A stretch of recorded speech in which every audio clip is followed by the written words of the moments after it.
Welcome to the Greatest Story Podcast with your hosts, Zac and Josh. We are here to discuss and react to some of the greatest stories ever told. We'll look at books, movies, video games, and all forms of storytelling to figure out what makes a good story and what are some of the greatest stories.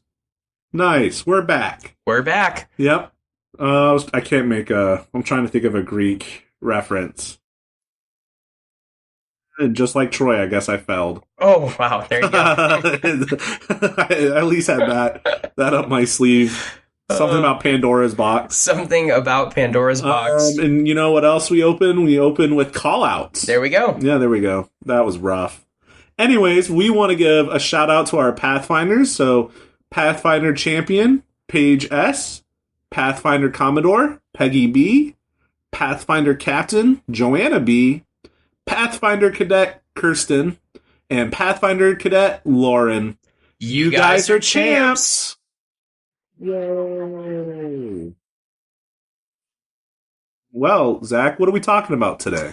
Today we're talking about Hercules, a man of strength and character and moral fiber. Oh yeah, I was going to say heart. Oh yeah, and heart. And good fiber intake. Good fiber intake. If you want to have muscles like these, make sure to eat your vegetables. No, you could buy his 20-minute workout. Yeah, that's right. Buns of bronze. So that's right. Today we're talking about Disney's Hercules, which will be a nice, fun story and potentially better than you might think. Yeah. 90s Disney movies just kind of hit different. They do. Yeah, they really spent a long time being clever, thinking about how things fit together. The dialogue is just so good in this movie. The music's good, too. Yeah, it's good musical. I think sometimes, like, Disney musicals can drag a little bit. But, you know, like, Lion King, Tarzan, Yep. Lion Hercules. King was very highly rated. Yep. Yeah. We haven't done Tarzan yet, but... Oh, well, no, but I was thinking about Disney musicals that are great. I mean, yeah, Moana 2 or Moana 1. I haven't seen Moana 2. But hey, that might be a spoiler for a couple weeks from now. Moana 2. Who knows? Wink, wink, nudge, nudge. Yeah. Anyways. Where are we going? Clear plot is where we're going. What do you think, Zach? Well, this movie takes a little bit of a different spin on the normal Greek mythology. So one of the things that this movie does well is it pulls in a lot of different elements and kind of makes fun and twists these elements together to form their own story. So almost like tropes. Almost like tropes. Almost exactly. Like. Even, we've talked about the short guy and the fat guy before, and they have that too. Yep, they have that too. The little imps. Panic. Pain and panic. Yep, pain and panic. My solitary and consistent friends. Welcome to Counseling 101 with your hosts, Zac and Josh. It's a new segment. Anyway, so when you're thinking of Hercules, don't think of the Greek myth, because that's not what this is. And the first thing we realize is that Zeus is a loving father. Yeah, he's a good guy. Yeah. He didn't... Zeus and Hera are cool. They have a great marriage. Yeah, it seems healthy. And we don't know what they get up to in their extracurricular activities. Exactly. We don't need to know. But we know that Hercules is not a demigod. He is a full-blooded god. That's true. So that means they're having a party. You know, So they're having a party to celebrate the baby reveal. Congratulations, it's a god. So gender reveal, god. And then as your classic, this is so interesting. It actually reminded me of Lion King a little bit. It reminded me of Superman. Superman, how so? You have a god who's raised... okay, I see what you're saying. Yeah, getting sent back down. I got ahead of myself. Yeah, okay. No, I was saying because of Lion King, because... Yeah, exactly. And remember, right after that, Scar shows up, and he's like, oh, yay. Okay. Well, Hades shows up. Wait a second. Yes, Hades, brother of Zeus, shows up. And I gotta say, when we get to characters, Hades is like top 5 villains for me. For Disney has some good villains. My goodness. It's like... Scar is also... Maleficent, Scar, Captain Hook, and Hades. Clayton. Clayton's good. I gotta keep my Tarzan rolling. Yeah. Clayton's good. Clayton. The guy from Atlantis. I don't remember his name, so obviously... Colonel... That'll come to me later. Probably. I don't know. I want to watch that Fits. movie. We got to fit that in somewhere. Yeah, that's a good one. Okay, so anyway, so they have a big party. Hades shows up. Hades is trying to act all nonchalant and yay, congratulations. But secretly, he hates Zeus for putting him in charge of the underworld and not letting him hang out in Mount Olympus with all the other gods just partying all the time. The He's lesser the only one with of a the real, he's the only one with a real job. Interesting note, you don't see Poseidon at all. Did Yes, catch you that? do. Well, he like barely shows up. But he's like, I mean, He's not even named. No, he's not named, but he's there. He's the fish guy. Yeah. The green, neon green fish guy. It's rough, man. Poseidon's so cool, but, you know. We'll watch Percy Jackson eventually. No, we won't. The TV show, maybe. That's what I meant. Show, yeah. The other movie does not exist. Yeah. There's unless we want to throw in like a D or an F, because I'm confident. Just like the Titans and that, like water prison thing in this movie. Tartarus. That movie has gone to Tartarus. Yeah, there's some Star Wars Holiday Edition, Percy Jackson movie, and Aragon movie are all vibing together in celestial jail. Yep, and that's why when the stars align, movies will end. Yeah, Hades will let them all free. Anyway, so Hades shows up, he leaves, and that's when he reveals that he has a plan to release, like Josh said, all of the evil elemental monsters known as the Titans. They'll release the Avatar movie, Aragon movie, Star Wars Holiday movie, and whatever the other one was that I just forgot. Oh, Percy Jackson movie. Yep. Oh yeah. So he releases the four horsemen of the movie Apocalypse. And his plan is to overthrow Zeus. But he meets the Fates. So if you're familiar with the Fates, they're the three old ladies with only one eyeball, and they cut the strings of life. Oh yeah. Super good. So they're in charge of whenever people die. And so he asks them to read him the future, and they say, hey, guess what? Your plan is going to succeed unless Hercules fights, and then you'll actually lose. Yeah, and then the jazz music stops for him. Yep, exactly. And so Hades decides, well, we got to get rid of Hercules. So he comes up with this potion to turn Hercules mortal that will then allow him to be killed. I got a riddle for you. How do you kill a god? You make him mortal? Exactly. Yeah. And then you get rid of him. And so he sends his two faithful companions, Pain and Panic, to go and kidnap Hercules as a baby. A baby snatch. Yep, baby snatch. And they do it. And they have some great foreshadowing. As a fan of literary components and techniques, gotta love that foreshadowing. They say that in order to be human, he has to drink every last drop. And it just so happens that they get frightened and the bottle breaks. And Except for a singular drop left. So we think that Hercules has been turned mortal, but because he didn't drink all of it, he actually kept his superhuman strength, his godlike strength. And so this is where the Superman line comes in, where some normal farming parents raise Hercules. Unlike Superman, he doesn't really keep his strength a secret. Yeah, no. He's just, that weirdo that can, lift houses. Unless we're thinking of Smallville. I guess Smallville is a little bit different, yeah. So, what a weird show. Yeah. Anyways, so he goes to the Acropolis. Yep. And then what? And tears it all down.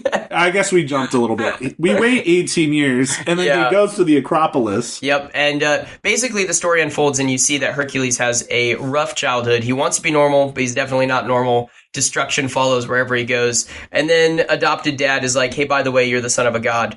And so he goes to... Why don't I fit in, Dad? Because you don't. Because you're not from this earth, son.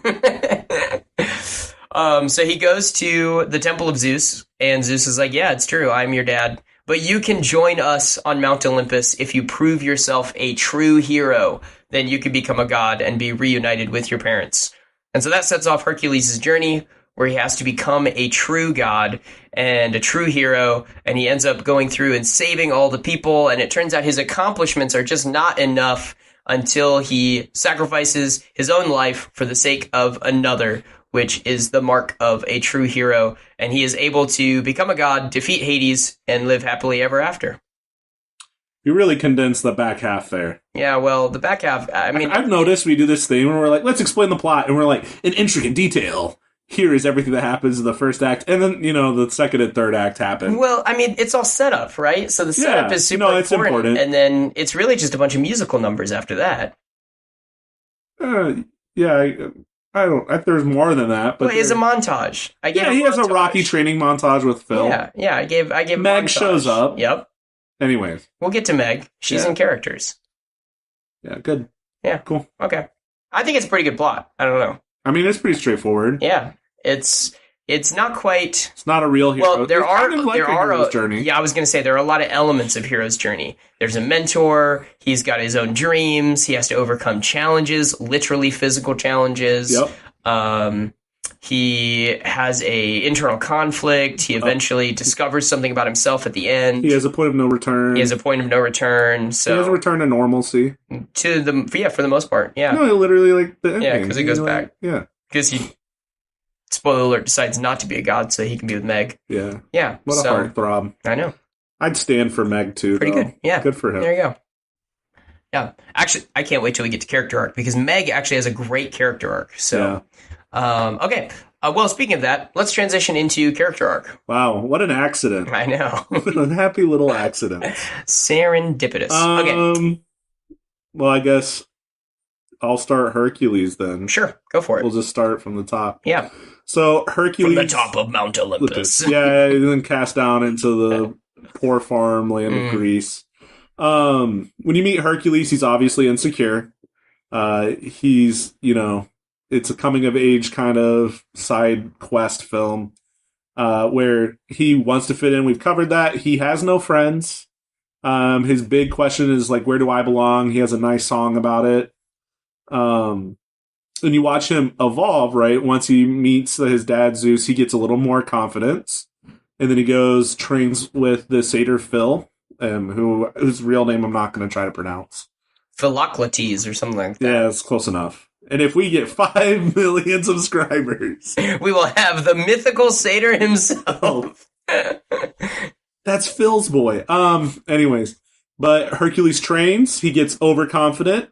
Goes out into the real world. Has to actually struggle with his confidence level again. Succeeds. So, I guess for me, a big character arc is it's like a weird mixture between self-confidence and humility. Yeah. Where Hercules has moments where it goes to his head. Yep. All the fandom, the merchandise, the action figures that they make of him, the screaming. What does Meg say? The raging sea of hormones. Yeah, the raging wave of hormones. And Hercules kind of gets arrogant, forgets his place, forgets his teacher, literally throws him into a weight rack. And then he has to come to grips with, what am I without my strength? But we'll probably... One of the things that Hades does is concoct a plan to take away Hercules' Make some strength. Deals. Yeah, make some deals with the literal devil. Yep. Oh, yeah. See how they did light bulb. Good reference. Yeah. If you got it, say it. Yep. If you got it, say it. Anyways, so I think, it's pretty straightforward. There's not a lot I could say. It's just a classic, hey, strength, don't let it go to your head. It's what's inside of your heart that counts. And I don't know, anything you want to add to Hercules? No, I think that's really good. Yeah. Hercules is a great character because I think we're supposed to feel connected, similar to the hero's journey. Not that we have super godlike strength, but we... Speak for yourself. Sorry, Josh. You can get back to the weightlifting. But we are searching for our own place, and we want that place to belong. And we have to choose sometimes between our own accomplishments and other people, which was a similar theme actually back in Despicable Me. So we saw that as well from the villain's point of view instead of the hero. Yeah. But basically Despicable Me, Hercules, same movie. Yeah, exactly. No, what difference is that? Minions, Pegasus, it's all the same. Wait a second. And that's a human, the desire to fit in. Even if you are the coolest cat in school, I can almost guarantee there are points where you feel like you don't fit in, right? And if, guys, not fitting in, feeling like you're isolated, alone, right? That's just a human experience. We all crave community. So that's something that we can connect with. But, that's engaging characters. So that might be a slight overstep. Sure.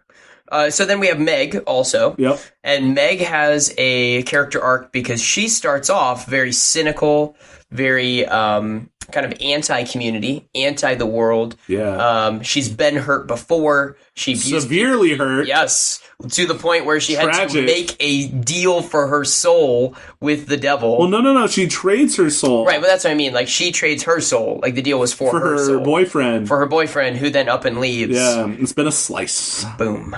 torch. That was like my favorite line when she's like, "It's been a slice." You know what I'm talking about after the centaur fight? Yep. Or the River Guardian. The River Guardian. Yeah. Yep. So anyway, so she is upset at the world, cynical, very distrustful of everyone, and she begins to trust Hercules because she sees that he's actually good. He's different from what she expected. He's not a jerk. He's not as much of a jerk as the rest of the world, although she's been led to believe. He had the opportunity to become a jerk. Oh, yeah, definitely. Then he chose not to. But he chose not to, exactly. He chose not to. And then, so that keeps growing until she hurts Hercules in a similar way to how she was hurt. And then... Yeah, it's complicated, though. She had, no chance whatsoever. I know. It is complicated. But the hurt is still there, right? The hurt is still real. Intent and consequence are different things. Yep, exactly. And so it happens that she is put in a similar situation, but she chooses to sacrifice her own life. Wow, it's like poetry. It rhymes. It's like poetry. Foreshadowing. Yep. It's like Kylo Ren and Rey, but better. Yep. Chooses to sacrifice herself for Hercules.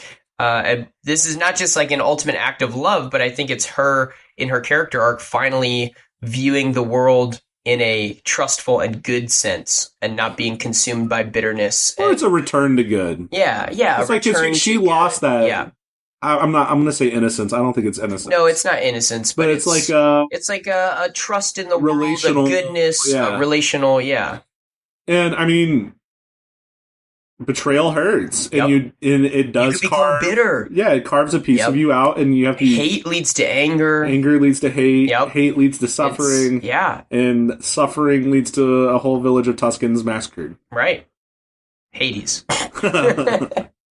Anyways, I don't know. It's just her character. It's a very complex character for a '90s kids movie. Yeah, and it's great. I think that's a real. I think that's a real positive in this story because they took the time to develop complete and complex characters. Yeah. She's not just a stand-in in a similar way to like Panic and Paint, right? They don't really have character arcs. They're just there for... We are worms! That was great. I love that. Actually turned into worms. Yeah. So good. What was I going to say? Oh, and then I think there's actually another one. So I don't think Hades changes at all. I don't think he has a character arc. He's just beaten in the end. But I mean, good villains, that's the point, right? They're past the point of no return. Yeah, well, they, have the chance. Yeah, I don't know. We'd have to go on a long diatribe. But basically... Sure. If you want to hear us talk about more villains and how they are the way they are and what makes a good villain... We'll just take a whole month. Yeah, leave a comment and we'll make that a Patreon episode. We just talk about villains. Or we just take a whole season and instead of talking about plot or something. We could talk about villains. Yeah, we just go through different villains. Yeah, we could do that. That would be the only time I'd want to... Yeah, if you like those ideas, leave a comment, leave a like. Let's spice things up. Yeah, we can switch it up. Just like the Dune episode. There you go. I think that was the name, right? Spice things up. Yeah. We can talk about Baron Harkonnen. There we go. What was I going to say? Oh, last one. I think Phil has... he has slight character arc. No, he has a huge character arc. I don't know. So here's the thing. I don't think Phil is actually a good person. He comes back. He could have... So his whole thing, right, is that he's trained Odysseus, Achilles... Yeah, he's all about the accomplishments, all about the prestige. Yeah. He doesn't see people as people. Hercules failed him. Right. And he chooses to leave, right? He chooses his pride and is like, well, you don't want me, I'm out. Did Hercules fail, though? No. Well, no, hang on. Hercules just didn't listen to him. He failed his teacher. How did he fail, though? He just didn't listen to him. No, he got arrogant and shows that he was wiser and stronger and better, and he literally says, well, I don't need you. Right, but that's an ethical failure. That's a failure? Yeah. That would be like if Luke Skywalker looked at Obi-Wan and was like, yeah, I'm done with you, old man. But... Right, so Phil's walking away. He's literally about to get on the boat. Yep. Which was a well-designed, accurate boat, which I can't remember the Greek name for it. Trireme? Yeah, it looked great. It was only in one shot, but it was a great shot. The animators really took some time on that one. Yeah, they did. They're like, this is going to show up in one scene, and we're going to nail this. And so he chooses, when Meg and Pegasus fly to him, he has to trust Meg.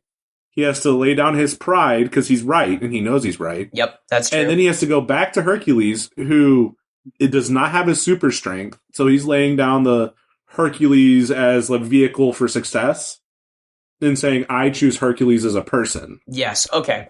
All right. Yeah, I'll take that. Did I win you over? Yeah, I'll accept that. I still think it's at least B worthy. Sure. Okay. Would you meet me there? Yeah, I would meet you there. Right. I would meet you there. It's just tough because at the end, right, the thing that makes him the most happy is when people are once again referring to Hercules. And when he gets to flirt with Myths. As Phil's boy, right? Yeah. Which to me sounds like You were it's a still coach. all about... Yeah, but if you're only coaching people so your that own you personal look good, success. then you're not a good coach because you're just using other people. Which I think that was the point, was that when he did things for himself, he was a bad coach. Right. And then he became a good coach. Yeah. And so he was rewarded Yes. by looking good. No, he was rewarded by, like, in sacrificing what he wanted most, Mm-hmm.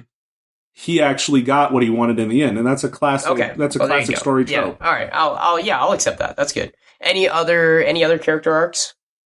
Pegasus. I don't think Pegasus does. He's kind of a jerk. Yeah, Pegasus is actually like He's like the best friend that he's like the high school jock on the football team. Yeah. Like I don't know he'll why be there. I think He'll that. be there for you in the end, but Yeah, he's also kind of prickly about who you hang out with and following any random Pegasus into a barn. Yeah, exactly. Watching it split into pain and panic and having PTSD for the rest of its romantic life. Yep, exactly. Zeus doesn't really... No. I think it's just Hercules, Meg, It's really Phil. just, which those are the three main characters, with the exception of Hades, who's the antagonist. So, okay, good. What about clear ethical lesson? Oh, yeah. Yeah, I think so. I think it does well here. Finding who you are on the inside, right? What you're actually about, your character, your moral fiber, your confidence, right? Trusting in friends. That's a big theme. You have to learn to trust each other. Well, and if you're paying attention, that return to goodness, like you're talking about. And in the end, like Zeus literally spells it out. He's like, a hero's real strength comes from the heart. Exactly. He literally not from their strength, but from the strength of their heart. Yeah. Which, like in virtue signaling, like you kind of have to pay attention. It's still there in like bolded letters for you. But I mean, I appreciate that when they're like, here's what the movie's actually about. Yeah. But yeah, I think confidence, self-worth, belonging, community. I think we've hit on all those. Yeah. No, I agree. Physical fitness. It's very important. The Church of Iron. You'll never be able to swim through the sea of dead souls if you don't lift a couple 20-pound bar dumbbells. Yeah, exactly. So, but yeah. So overall, I think it's good. It's a lot of things that we've looked at before, and so I think you'll notice that. Exactly. There's good ethical lessons that hit home for people and are good reminders, and that's why we keep telling stories about them. It's almost like the human condition points somewhere to something. Could be. Who's to say? What about conflict and resolution? Yeah, I think so. They no family finds family. Well, I mean, right? I guess not no family, but loses family, finds family. It's like Clark Kent, where Superman chooses that doesn't know who you are. Finds out who you are. Hades wants to take over. Hades does not take over. Well, he does for a hot second. Well, for a hot second. Literally a one molten lava, icy hot second. Yeah, he's gonna need icy hot after that battle. Yeah, he might. Is my hair out? That was great. It was a great line. I don't know. So like I guess we need to do a better job breaking this down. So you got the conflict between Meg, Hades, and Hercules. Like the whole Meg is falling for Hercules, but Hades is trying to trap Hercules, and he's using Meg to do it. Hercules now doesn't really know who Hades is until the end, but then he has a conflict with Hades. So then you have he's kind of had an implicit conflict the whole time because he was kidnapped by Hades, and because Hades keeps throwing things at him that Hercules doesn't realize. Like Hades is the mastermind behind everything. Yeah, like the Hydra, the lion, the River Guardian, the River Guardian. Yeah, well, that one was actually accidental. Yeah, that was accidental, but it's all behind Hades. I mean, Hades is behind it all. I feel like the biggest one, the most intricate one, is probably Meg and Hercules, in my opinion. Yeah. Well, that's got the most weight, right? Because everything else is connected to it. Yeah, well, it's like... So it's just complicated, right? Meg, her ex-boyfriend is dying or something. They don't really say. So she makes a deal with the devil. Yep. Becomes a hinge person of the devil as part of that deal. Yep. And then falls in love with the person that she's trying to, like, I don't know. Basically get killed. Swindle. Yeah. And then Hercules has to make a deal with the devil to save her. Past that. Yeah. Yep. Well, he has to see past what Meg did. Yep. Choose to save Meg. Yep. Fall in love with Meg, and then make a deal with the devil, like doing the same thing that Meg did in a weird, redemptive. Yep. But then Meg, playing the character of the ex-boyfriend, she does not go away, but actually returns to Hercules to sacrifice herself. Which is like it's a resolution. Yeah. Instead of continuing the cycle, it breaks the cycle. Well, it creates like a new one. Yeah, it's like an infinity sign. Yeah. Hopefully, this makes sense when you're listening to it. Because it's right, the original conflict with Meg and her boyfriend and Hades now turns into the same conflict with Hercules and Meg and Hades. Which is just really good storytelling. It's really good storytelling. You see it again, and you're like, wait a second, I've seen this before, but it's different this time. And it shows because you what Meg and Hercules are better than Meg and her boyfriend. And then you gotta ask why, and it boils down to selflessness. Yep. They're committed to each other and not to themselves. Yeah. Yeah, so that's, I think we did a good job. Yeah. No, the more outright one is the Titans. There's obviously a battle for the throne. The tornado, the ice guy, the lava guy, and the water, and then the big Cyclops guy. Like, one of these things is not like the other. Like, where did Cyclops get mixed in? He just, showed up. Which he kind of did the Odysseus thing. He did. Too. That was another trope. Yeah, that was a nice nod. Yeah, I know. I was like, isn't that great? He didn't... So, yeah. I was going to get to that more with, Captivating World and consistency. All of the different little tropes that are in there, which I thought were really good. So. Yeah, but, conflict. There's the martial siege of Olympus. Yep. Anyways, I don't know. Other than that... Okay, what about... Oh, yeah. Phil and Hercules, you kind of already explained. We've mentioned that off and on. So, and their conflict is not really... it doesn't take a long time in the story. It's really only there for about 10 minutes. So the 10 most pivotal minutes of the movie. Could be. Probably. I'm making that up. Probably true, though, because that's the 10 entry minutes, into the third act. Yeah, that's the 10 minutes where Hades shows up and makes his deal with Hercules. So I would consider that probably the central... Yeah, that's pretty pivotal. Yeah, central moment of the movie. What about engaging and relatable characters? I mentioned Hades a couple times. Love Hades. He is absolutely fantastic. The character design is awesome with the blue fire hair. Which he's like, I needed... Cool. So, okay, science for a second. Yeah. Blue flames are hotter than red flames. Yep. It looks cool. Yep. He's like, I need to cool off for a second. And he goes from red to blue. Yeah. So I think the blue looks cooler. Oh, no, I absolutely agree. And that's why they did that. I totally agree with that. I do love the idea. So Hades is fire, he's death, right? And I love how he's got a short fuse. I thought that was great. He's constantly getting upset, constantly getting, he's trying to keep himself, under control because he wants to be manipulative. He wants to be, the planner behind everything. There's several scenes with, him and the chessboard, moving the pieces around. He's constantly making deals, Yeah. They're playing up that trope of, the shifty, devil character, He also sounds... Devil went down to Georgia kind of vibe. Well, it's also kind of he kind of presents as oh, man. Hopefully this isn't offensive. But kind of like a New York stock exchange kind of... Yes, like a stockbroker kind of guy, yeah. Business. Well, and I think they do that on purpose. I was going to touch on this in, consistency and Captivating World, but Thebes is, basically New York City. Right. They even call it the Big Olive. I watched it with Taylor, and she was like, oh, I get it.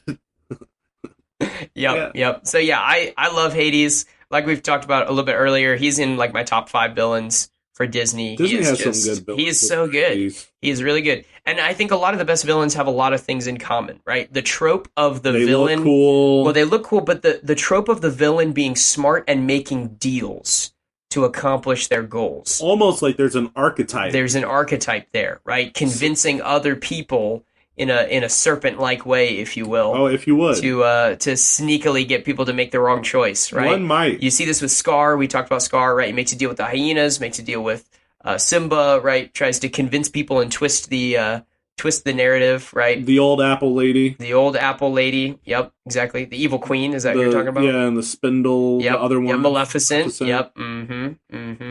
Yep. So again, some of the Ursula, classic, right? Basically like Devil of the Sea, basically. So she's a lot like Hades. yeah. I mean, they're both like they even kind of their character design is similar, actually. Like the black bottom and like the pointy hair. Yeah. And like and they're both like pale face. Uh-huh. That's very interesting, actually. I would be curious to they probably dive deeper. They probably have the same artist drawing all these things. What about any other characters that really stand out for you? I mean, Meg and Phil, obviously, complex, robust. Yeah. Well, I mean, like even like we're gonna get to consistency and captivating world, but like the nods to satyrs being licentious and stuff. Yep. Taking the damsel in distress, a DID, damsel in distress, and twisting it where Meg's actually. Yes, I'm a damsel. Yes, I'm in distress. I'll handle it. Yeah, like it's just subverting your expectations a little bit. Yep. But I mean, you feel bad for Zeus. You feel bad for was it Aphrodite? No, you're talking about wife Hera. They don't actually name her, but it's Hera. Yeah. You feel bad for his or maybe it's not parents. Scandal. Don't read Greek mythology, kids, until you're old enough. Wait, one of my favorite lines was when they were like, "Wow, what'd you think of that play?" And he's like, "Yeah, Oedipus. I thought I had problems." Yeah. What a great line, Oedipus. Yeah, you'll have to leave you'll have to leave a lot of likes if you want us to do Oedipus. So that's it is a classic. It's a great story, it's a great tragedy. Weird. It's weird, man. Yeah. Anyways, now that we threw that off. No, I think we're going to move on.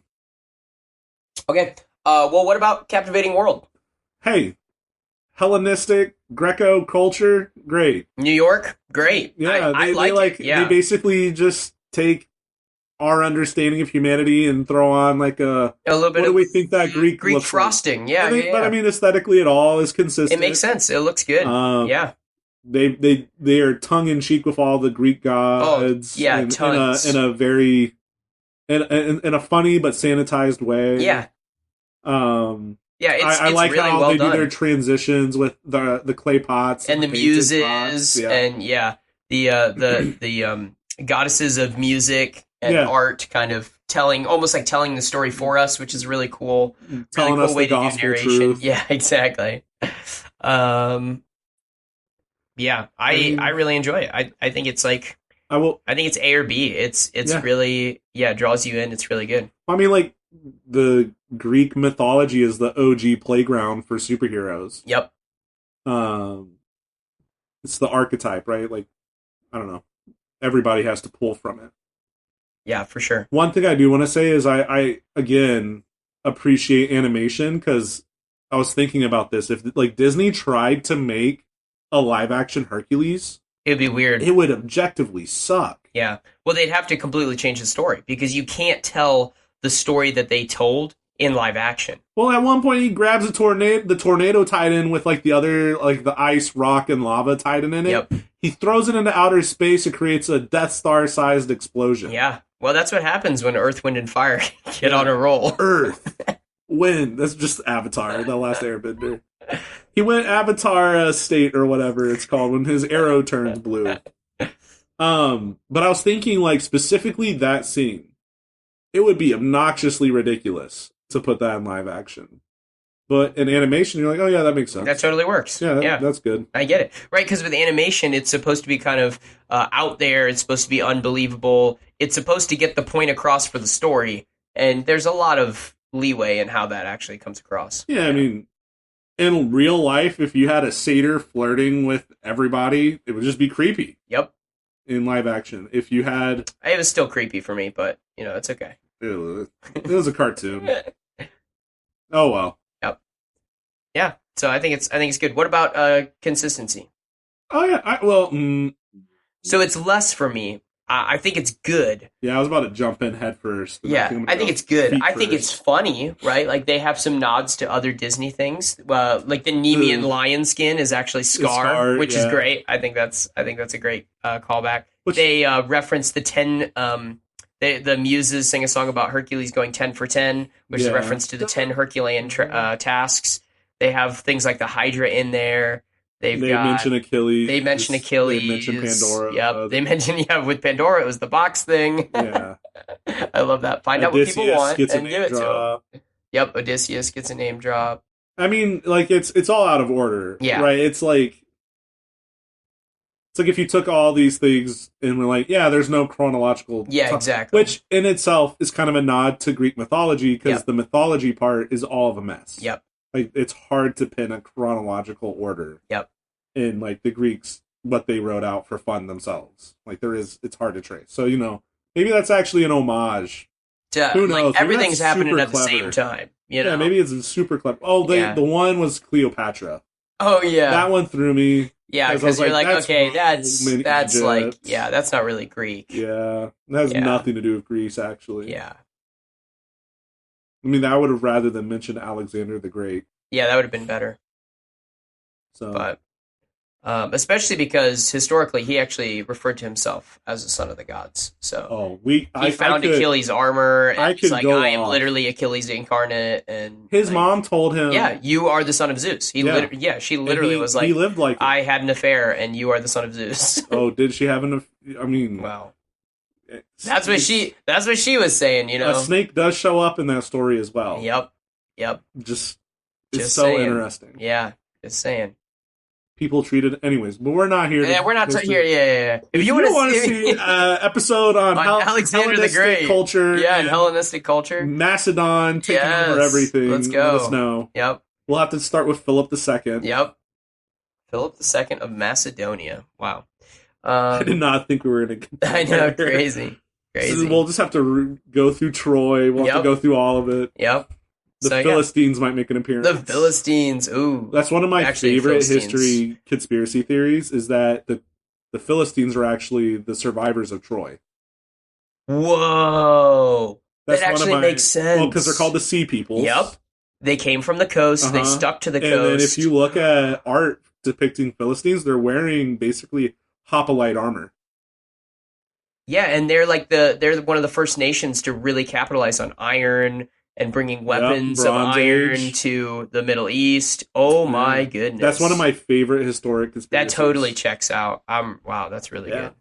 So there you go. You might have just learned something new. I don't know. You have to do your own research. Comment down below if you think that the Philistines are actually just Trojans. Yep, on their way out.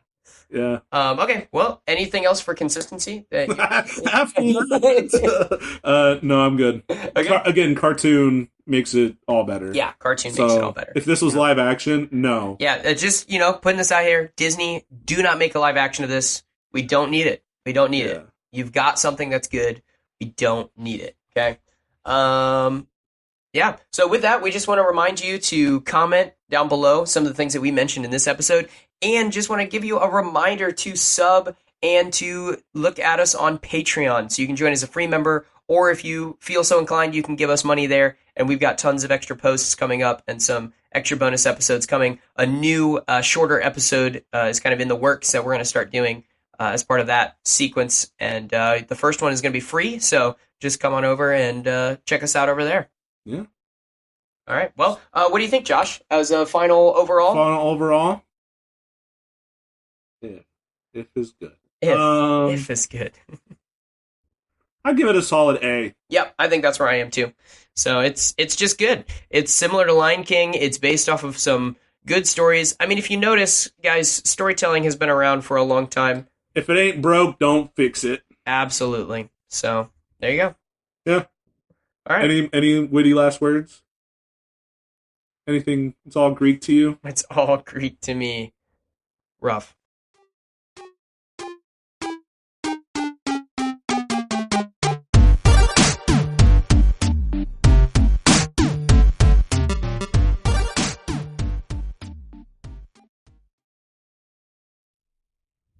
They say it quite a bit. They say gospel quite a bit at the beginning. Bless my soul, Herc was on a roll. That was actually pretty good. Thank you.